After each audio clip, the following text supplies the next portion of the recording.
With the time change, I'm having to get used to that. I guess the lighting is going to be different potentially for some of these videos until I know exactly what time I can film over here because I had the sunlight being all weird and creating weird shadows.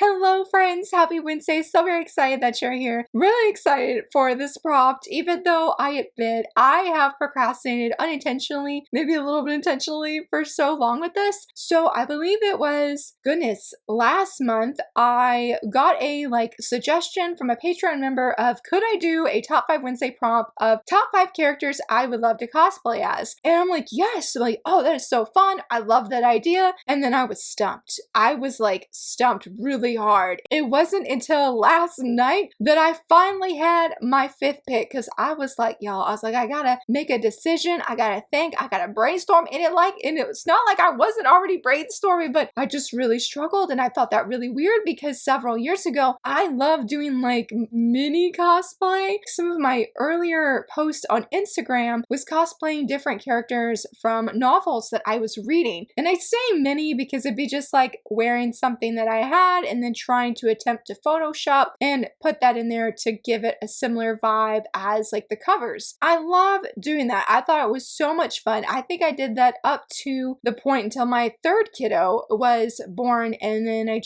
don't know, that's when I sort of really getting deeper into manga, honestly. But yeah, I don't know why this prompt was such a struggle for me when I had a little bit of background with that, but that's okay. I'm really thankful to have my 5 picks. I feel like I should go ahead and start off with one of them because I feel like the other 4, I put in a lot more thought into them than I did with the first one. So for number 1, I'm gonna say Bonnie from One Piece. And it's sort of funny because technically I haven't even read much of the manga. I was anime only just for a long time, but me and my husband at least own the 3 or 4 box sets that are out. And I've seen Bonnie. I'm familiar with Bonnie, but I can't say I've actually met her in the anime. But when I saw her and the way that she acts, the way that she has pink hair and that she loves pizza, I was like, I feel like she's sort of my alter ego. I think it'd be so fun to cosplay her, even though hopefully I'm not regretting that because I don't know much about her except for I know that she is a good guy. She does seem really cool, and I just honestly, I love pizza. That's like my favorite food. And to see a character eat pizza all the time and still have their slim shape, I'm like, this is amazing. This is me. I'm like, I want to be you. And that is part of why I'm saying her, also because of the pink hair. I, for the longest time, before I met Hinata from Haikyuu and got obsessed with the color orange, I love the color pink. I was nicknamed in middle school Bubblegum because all I wore was pink. And so for a long time, I really wanted to dye my hair pink, and I still sort of sometimes want to do that. And I can say for like my little avatar on the Wii Switch, yes, I do have pink hair. And so he's like, why you don't have it? I'm like, that's just my alter ego. I'm living out that dream I had from many years ago and still have not left it. Even though if I did dye my hair, I did tell myself I'd want to do orange. But anyway, for the sake of wanting to cosplay, I definitely think it'd be really fun to cosplay her. She's a cute outfit and she just seems like a really fun character. For number 2, I have not read the manga of this either, but I'm going to say Red Blood Cell from Cells at Work. I love Red Blood Cell. I have only seen the 1st season of the anime. I think I tried reading the manga, but it can get pretty bloody in the anime, and you know, at least when you're watching you can close your eyes, but when you're reading you can't. So I think I sort of dropped the manga just because I wasn't able to like close my eyes from the blood factor, which is really funny to say honestly, but I love her. She's definitely one of those characters I always say, like when people ask like what's a character you most relate to, she is on the list. I'm not quite as directionally challenged as she is, but I am pretty bad with finding my way without a GPS. I can relate to that, but I can also relate to her always smiling, giving her all, even when things are really hard. She's still doing the best that she can and never gives up. So I adore her character. I did a very low key cosplay. If I can find the photo on Instagram, I'll leave it here. I made the box that they carry around as, you know, being red blood cells and everything. I made the box, but I didn't like dye my hair or buy a wig or anything like that. But she's amazing. I would love one day to genuinely do a full cosplay of her. I think it'd be so cool. I still really adore the anime. Red Blood Cell and White Blood Cell are still one of my number 1 non-canon ships. I adore them. I'm pretty confident that they never ever get together, but in my brain, yes, they did. It's one of the first fan fiction pieces that I really got into, or like fan fiction. Such, I guess, a great show. I haven't seen past season 1, but I've rewatched season 1 at least 2 or 3 times. So Red Blood Cell, for sure. I adore her so much. And yes, I'm like, we are besties. We're so similar. I would have no problems, I feel like, playing her, especially getting lost all the time. Yeah, totally can relate. For number 3, I had to have somebody haiku on this list because I could never cosplay as Hinata, which sounds weird, but I guess for me, I'm like, I don't want to be Hinata. I'm like, I want to be his bestie. He is my fictional senpai that I love, admire him so very much. But one character, though, that I feel I relate a lot to is Azumine from, again, Haikyuu. And I'm going to say volume 40. I have featured this manga, or this volume specifically, in a video about mental health. I was rereading it, some of it this morning, and it's still just as impactful as the very first time that I read it. I really relate to him, and I guess I should say I would like to cosplay characters that mean a lot to me, and then I feel like I have some relatability to some kind of degree, or really look up to these characters, just as an FYI. Though let's just say Bonnie was sort of an exception. She is what I would sort of want to be and not have any worries, again, about eating as much pizza as I want and not having to worry about my health at all. That'd be amazing. But yeah, so when I think of the ace here, I think of his struggles,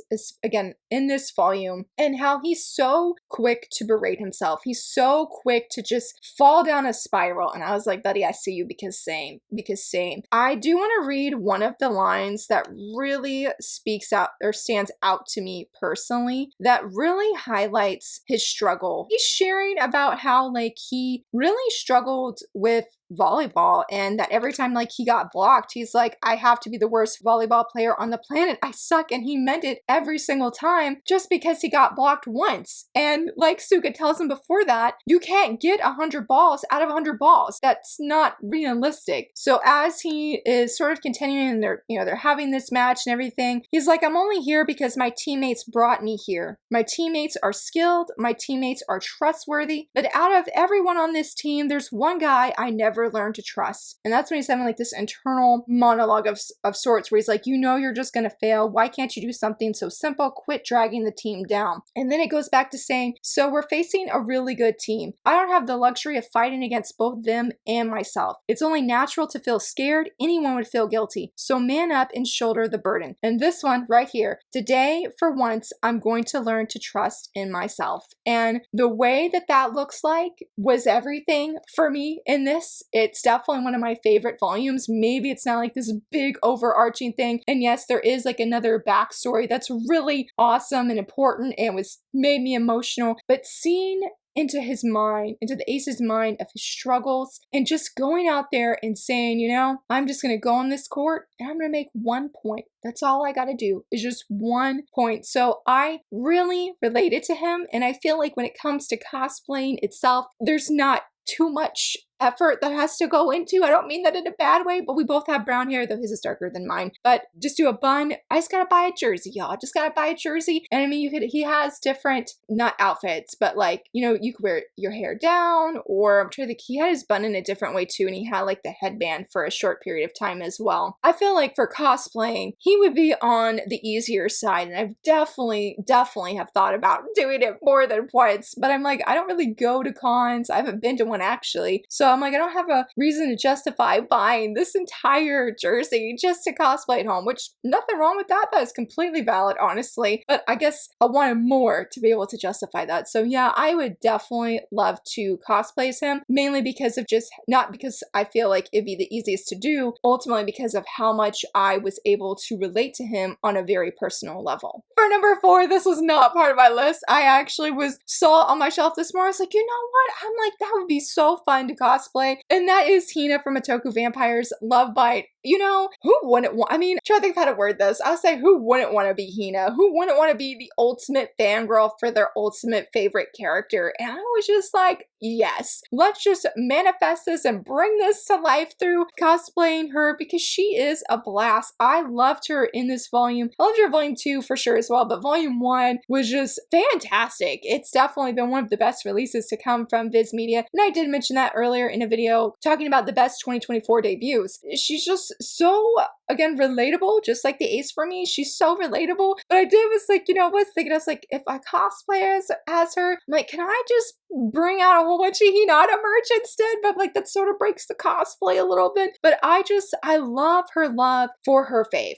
I love how there's no limit to her love for him. There's no limit, even when it comes, it seems like, to how much money she will spend. Anything for him. And I love that. I love that so much. I feel like, again, she'd be a very fun person to cosplay. Maybe a lot of people wouldn't know who she was, but I'm like, that's okay. That's okay. As long as I'm having fun, that's all that matters at the end of the day. I mean, granted, it'd be nice if people know, you know what I mean? And I have seen, I'm pretty sure my friend Kate did it like a cosplay of Hina as well. And maybe that was at the back of my mind or something like that, because I thought it was the cutest thing. I thought she did such a great job. I unfortunately don't have a link to that, so I can't share a photo or anything. But yeah, Hina would be so great. She would definitely be easy too. All you gotta do is think about your fave character and you can easily be in the character that you're cosplaying. It takes very little effort, at least for me personally. At least for me personally. I mean, maybe the hardest part that I've heard is when you go to a con, you want to buy all the merch. And honestly, that's like the biggest reason I even want to go to one, is just to buy things. But I'm like, Laura, you can't just go there just to spend money. You just can't. You just can't. So yeah, I feel like in every way should be another easy cosplay, but just a really fun one that I would love to do, because Hina, she's every fangirl's bestie in living out that dream life that I think so many of us would love to have. And lastly, for number 5, I am saying Precious Shirayuki from Sonic with the red hair. Specifically this outfit, because that arc of, is it Lilius? I love it. I love it. It is one of, I feel like I'm forgetting a letter in there. It is one of my favorite arcs in Sonic with the Red Hair. And this morning I was just randomly reading some of the volumes and oh, it's been so long. It's been so long. I do have a review because you guys voted. When I did my Lars read and review Shoujo Spray, this was one of the winning titles of that year. I think it was like, what, 2 years ago now? Or maybe it was last year. I don't know. It was at some point. But it's been too long. But I love Shirayuki. And I really debated. I'm like, I wouldn't want to be Shirayuki. I've been so inspired by her character in the past. Like, I even cut my hair during, like, before that video because, again, she's inspiring. I love her courage. I love her strength. I love how she loves Zen, but she's not willing to give up her dream to be a herbalist just to stand by his side. She is definitely living out of, I want to be a herbalist, but I want to stand by his side on my own merits, not just because he loves me and I love him, which there'd be nothing wrong with that even if she decided to do that. But for her personally, it was such a bigger thing and she didn't want to like cheat her way into being by his side, and I admired her so much through the series. I mean, seeing her grow is so beautiful and so satisfying. I loved it all. I loved it all. And so when I thought of like, yeah, like Shirayuki, like being able to make these little cute little ear cuffs, I guess, or ear warmers would be so much fun. And she has such amazing outfits. So honestly, I feel like you could do any of them and it'd be fantastic. It'd be great. But specifically, again, going back to this arc of the story is my favorite. And I feel like she just grew so much. And I can't even imagine being in her shoes of being separated basically from all of her friends except for Obi and Ryu. At the end of the day, you can't go to Zen or Kiki and pour out your heart like they were when they were out just being together and doing things. Like, it's not going to be quite the same. But that's where she grew and she made new friends that were just as wonderful. And so I loved it all. And I think it'd be really great to just highlight Shirayuki through cosplay because I definitely feel like she deserves more love. I mean, I know so many people who do love her, but she could always use more love. She's always great. She's always wonderful. I think it'd be great. And I just realized I have 2 characters that have red hair that I would want to cosplay. And I think that's just sort of funny. So yeah, those are my 5 picks. I'm so sorry, Patreon channel members, that it's taken me forever to film this video, but I hope that I was able to explain well of why I wanted to cosplay everyone. I feel like I had deeper reasons than others, but you know, still valid. But I would love to hear from you, friends. Who are some characters that you would love to cosplay as, or maybe you've cosplayed in the past, and who was it? I would love to know. And if you enjoyed this video, please give it a thumbs up and subscribe. Thank you so much for watching. Bye!